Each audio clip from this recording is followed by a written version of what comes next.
guys, it's Anna from Bright Lane Gardens, and today I've finally finished putting together a video for you guys that describes our experience with our very first installation of sod.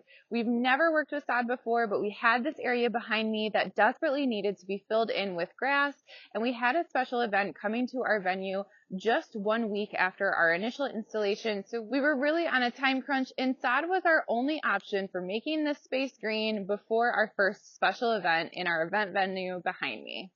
It was about 1,500 square feet total, which was a significant amount of space to work with, and the weather didn't really cooperate with us. We'll dive into that a little bit more in the video.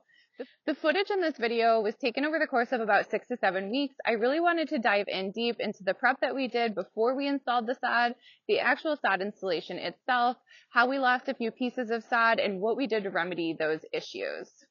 Now that the project is complete and we do successfully have sod growing behind me here, I really wanted to dive in and talk about some really big mistakes that we made early on in our process. I'm hoping that you guys can learn from these mistakes and don't make the same mistakes that we did. Before we dive into the rest of this video, please take the time to like this video and subscribe to our channel. It really helps out small businesses like ours and keeps content like this coming. Without further ado, let's go ahead and dive into the project. Before we dive in on the sod portion of this video, I wanted to give just a brief history of the area that we're working with out here. This specific area was previously the site of a 55,000 gallon donut-shaped pond that was near the end of its life in terms of its pond liner. We were quoted nearly $20,000 to replace the liner, so that's what brought us to this point here, which was, what can we do with this space? And ultimately, we came up with the idea of building a pavilion and a patio and using it as an event venue area. After leveling out the area surrounding the patio as much as we possibly could, it was then time for us to start planning out where our landscaping was going to go and essentially where the line of the sod was going to meet up with the landscaping. We decided on a 2 to 3 foot border surrounding the patio that we would eventually fill with plants and rocks, and the next step was going to be to place our edging. We used an easy, lightweight aluminum edging to separate the rocks and the sod. A quick rundown on some of the specs of this project. The area that we needed to cover with sod was about 1,500 square feet in total. We ordered 20 yards of topsoil, which did end up being too much, but it's better to have too much than too little, of course. The rolls of sod that we ordered were 5 foot by 2 foot, and we ordered about 150 rolls. Our total spend on the sod was about $850, and our total spend on the topsoil was $350 for a total of $1,200. Next came the actual laying and spreading of the topsoil, which was by far the worst part of the process, in my opinion. We had to haul a lot of this in by hand because the skid steer could not access certain parts of the pavilion without wrecking the patio. However, I will say the skid steer compacted certain areas that it could access, and that also led to issues down the road. And ultimately, we had to end up replacing some of those areas, which I'll review later in this video. Once the topsoil was completely spread, we realized that we only ended up with a 2-inch layer of topsoil overall.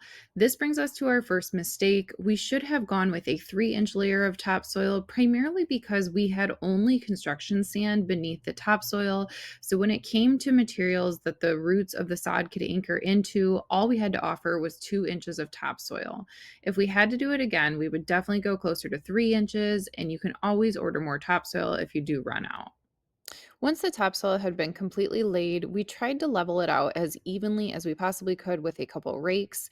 This was a really important step because this is what the level would feel like underneath the sod. So if you left any lumps or bumps under there, you would certainly be able to feel it as you walked across the sod. The topsoil that we received was a little bit more dull and less nutritious than what we're used to, so here I am amending it with a little bit of wiggle worm castings. These are very expensive and is certainly not the best way to amend a large area of soil, but this is what we happen to have on hand at the time. Once our topsoil was completely prepped, we were ready to go ahead and start laying our sod. We pre-ordered our sod from a local company that had deliveries 1 day per week. On the day that we received our sod, it just so happened to be a 90-degree day. We don't get 90-degree days much in northern Michigan, but go figure, the one that we do is the day that we have to lay our sod. Now, you have to lay your sod within a few hours after receiving it, or it will literally start to rot on the truck, which of course happened rapidly for us in 90-degree temperatures.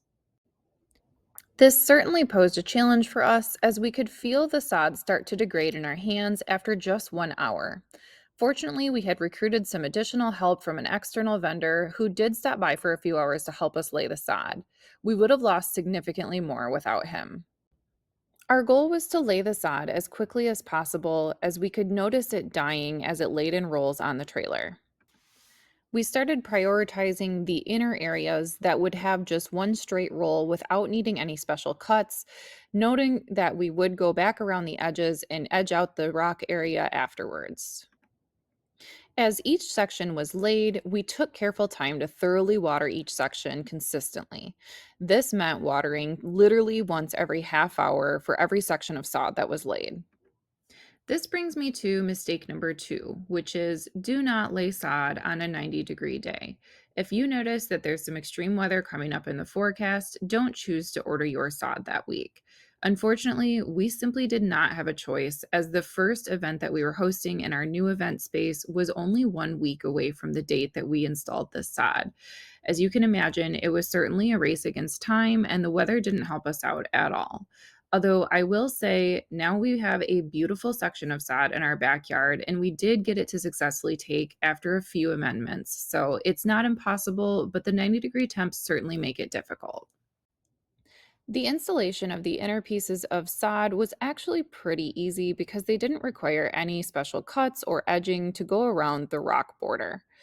These pieces of sod were about 5 foot by 2 foot each. They were lightweight and easy enough to handle that I could pick one up and move it from the trailer onto the ground. It was truly as simple as just unrolling the piece of sod and matching up the seam with the sod piece along next to it. Because these inside pieces were so easy, we shot to do those first so we could get as much sod laid as possible, resulting in as little waste as possible.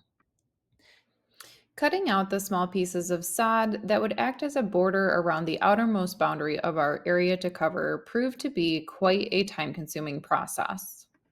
Because we were racing against both time and heat, we opted to save these pieces for very last so that we could focus on getting the bulk of the sod laid before it rotted on the trailer. We pulled our full sod pieces up as close to the boundaries as we could without having to make any cuts on those pieces. As you can see, the triangle pieces of soil that lay uncovered are the ones that we had to go back in later and edge. Nick was really good about raking and leveling the soil before he laid down each piece of sod, which I think really helped the sod to take root. Unfortunately, the other gentleman we had helping, as well as myself, did not do this practice, and it was noticeable in the pieces of sod that died. All in all, it took us about 5 hours to lay 1,500 square feet of sod among 3 people. We worked as fast as we possibly could to try to salvage as many rolls of sod as we could from the hot summer sun. Any rolls that we planned on edging later, we went ahead and rolled out on some open dirt that we happened to have available next to our site, and those ones actually did end up living, so it was a great way for us to salvage the leftover sod.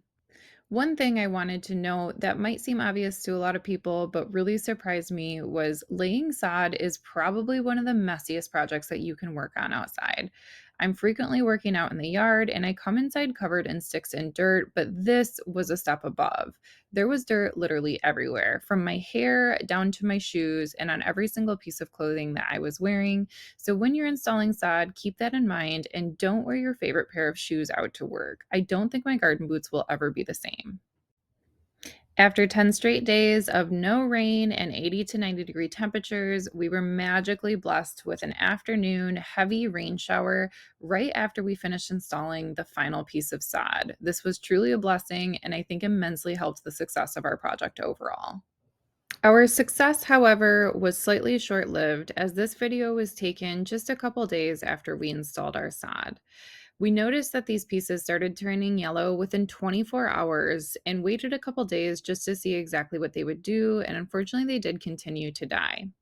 Uniquely enough, I could literally smell these pieces dying. It was really obvious right away that this wasn't just a couple pieces of dead grass, whereas the entire piece of sod was dying before my eyes.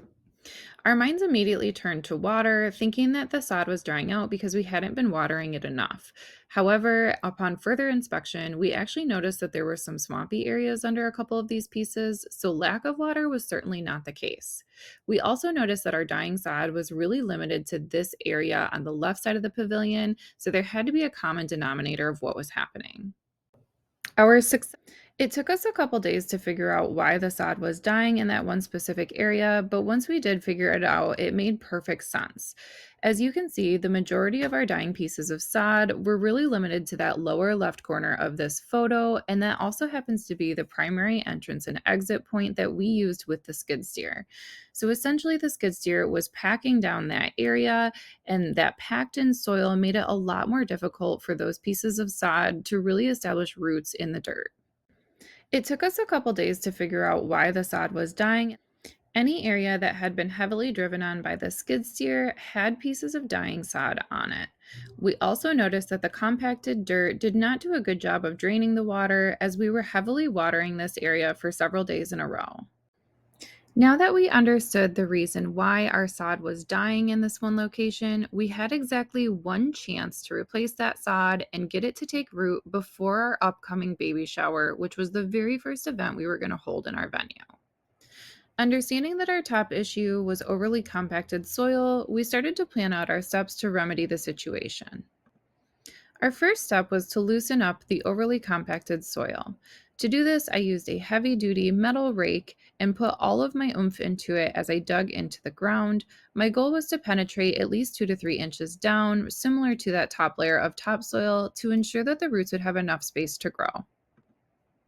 Once my dirt had been appropriately loosened up, I wanted to amend it with something that would help keep it light and fluffy and also aid in some of that drainage. As I mentioned earlier, there was a lot of standing water in this one specific region, probably due to the fact that the soil was so heavily compacted, but I did go ahead and add a nice perlite and peat moss mix to this area just to add some light and airy, fluffy soil. I finished off my mixture with a bag of organic compost just to add some high quality organic material and hopefully increase the speed in which our new rolls of sod would lay roots in this region. I repeated this same process of raking out and amending the soil in any area that showed signs of dying. This included pieces of sod that weren't completely dead but still had yellow spots on them. I would simply flip up the one corner of the sod, go to the part that showed some signs of dying, and I went ahead and amended the soil beneath that specific region. Once our soil amending was done, we went ahead and reordered about $300 more worth of sod. I think it came out to be about 25 rolls, and we relayed them in the areas that we fixed the soil. I am happy to say that our efforts were not in vain, and we were successfully able to get every single new piece of sod to take in our amended soil.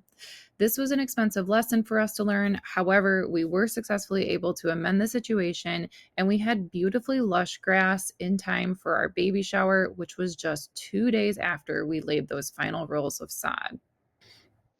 We're about 6 weeks post sod installation, and as you can see, our sod is absolutely thriving. It is literally growing faster than we can keep up with it, and we couldn't be more pleased with the final result. We really hope that the mistakes that we made early on are ones that you can learn from and avoid when you're installing your own sod. And overall, I have to say, if you are looking for a quick fix to add some lawn to your yard, there is simply no better alternative to adding sod. If you have any questions on the processes that we use to install the sod back here, please leave them in the comments below. And if you enjoy watching this type of video, please subscribe to our channel. It really helps out small businesses like ours.